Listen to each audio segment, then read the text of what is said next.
జై గణేశ. శ్రీకృష్ణ శరణం మమ, శ్రీకృష్ణ శరణం మమ.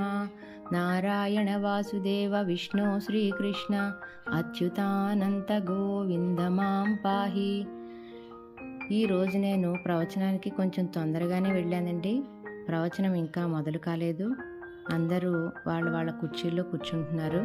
అలాగే నేను కూడా ప్రతిరోజు ఆ ప్రవచనంలో ఎప్పుడూ కూర్చునే ప్రదేశానికి వెళ్తున్నాను. ఆ కుర్చీలో కూర్చుని నేను నా ప్రవచనానికి సంబంధించిన విషయాలన్నీ నేను నేర్చుకుంటానన్నమాట. గురువుగారు చెప్పిన అనేక అద్భుతమైన అంశాల్లో నా మట్టి బొర్రకు తోచినవి చెప్తున్నానండి. గురుకృపగా భావించి చెప్పాను. దయతో చివరి వరకు చూస్తారని భావిస్తూ శ్రీకృష్ణ శరణం మమ, శ్రీకృష్ణ శరణం మమ. వ్యాస ప్రణీతమైన మహాభారతాన్ని తెలుగులో కవిత్రయం రచించారని గురువుగారు చెప్పారు కదండి. అంతేకాదు, మనకి తెలిసిన విషయమే. కవిత్రయం అంటే నన్నయ, తిక్కన, ఎర్రన. నన్నయ శ్రీవాణి గిరిజాశ్చిరాయ దధతో అని మొదలుపెట్టిన పద్యంలోనే ముగ్గురమ్మలను ముగ్గురయ్యలతో ప్రారంభించిన నన్నయ్య గారు మొత్తం ముగ్గురితోనే పరిపూర్ణమైందని చెప్పారు గురువుగారు. కవిత్రయం యొక్క గొప్పతనాన్ని వివరించారు.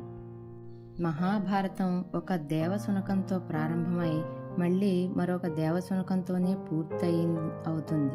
ఒకనాడు పరీక్షిత్తు కుమారుడు జనమేజయుడు కురుక్షేత్రంలో దీర్ఘ సత్రయాగం చేస్తున్నాడు. ఆ యాగం వద్దకు ఒక సారమయ్య అనే కుక్క వచ్చింది. దాన్ని జనమేజయుని తమ్ముళ్ళు కొట్టారు.